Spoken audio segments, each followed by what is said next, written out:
విజయవాడ వరద బాధితుల కోసం పలువురు దాతలు ముఖ్యమంత్రి చంద్రబాబు, మంత్రి లోకేష్కు విరాళాలు అందించారు. అదానీ పోర్ట్స్ ఎండీ కరణ్ అదానీ 25 కోట్ల రూపాయలు చంద్రబాబుకు అందించారు. మినరల్ డెవలప్మెంట్ 5 కోట్లు ముఖ్యమంత్రి సహాయ నిధికి అందజేశారు.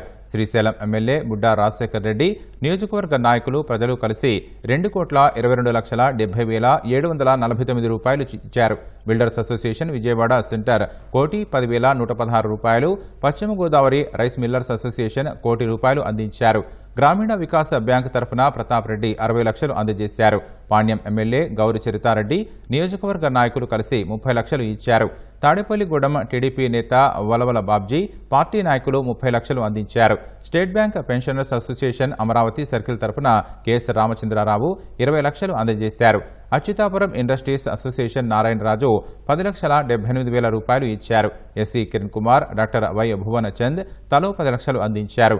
శ్రీ సాయి లక్ష్మీ కన్స్ట్రక్షన్స్ విజయవాడ తరఫున కేవీ రావు, ఎస్ఆర్ఆర్ హైదరాబాద్ వారు శ్రీనివాస్ చెరో 50 లక్షల విరాళంగా మంత్రి లోకేష్కు అందించారు. టెక్స్టైల్ మిల్స్ అసోసియేషన్ సభ్యులు 30 లక్షలు ఇచ్చారు. మోటార్స్ మర్చెంట్స్ అసోసియేషన్ తరఫున సుబ్బారావు 26 లక్షలు, కాటన్ అసోసియేషన్ వారు 10 లక్షలు అందించారు. బాధితుల కోసం ముందుకు వస్తున్న దాతలకు సీఎం చంద్రబాబు, మంత్రి లోకేష్ కృతజ్ఞత తెలియజేశారు.